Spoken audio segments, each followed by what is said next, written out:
એનું આપણે અનબોક્સિંગ કરવાનું છે. જોજો હા લ્યો, તમને આમાં કંઈ નવીન દેખાય? આપણે ઘણી મોટર ચાલુ કરવા આવતા ગાડી લઈને આપણે આ ઓટો સ્વિચ નાખી દીધી એના માટે. ઘણી આપણે મોટર ચાલુ કરવા વાંથીને આવવું ના પડે અડધો કિલોમીટરથી. એટલે આપણે ઓટો સ્વિચ નાખી દીધી. જો ફ્યુઝ ચડાવશું એટલે મોટર થઈ જાય ચાલુ. હાટીકા ભરાવતા હાટીકામાં બીક લાગે મોટર બળી જવાની, એટલે આપણે ઓટો સ્વિચ નાખી દીધી. એટલે આમાં કાંઈ હવે ઉપાધિ છે નહીં. જો પાવર આપણે કેટલો બતાડે? 450. આપણે ઓટોમાં નાખી દેવું ને, ઓટો સ્વિચમાં થઈ જાય મોટર આપણી ચાલુ 1 મિનિટમાં. જો આપણે નાખી દીધું છે, પાવર 450 બતાડે છે.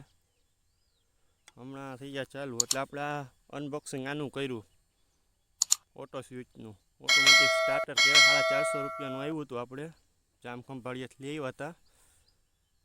ઓલો હાઠીકા ભરાયા હોય તો બીક લાગે કે આપણે મોટર બળી જશે કે એવું કંઈ થશે, એટલે આ લઈ લેવું જરૂરી. 400 રૂપિયાનો ખર્ચો થાય, એટલે 4000નો ખર્ચામાંથી બચી જાય મોટર બાંધવામાંથી, ને ટાઈમે બચી જાય.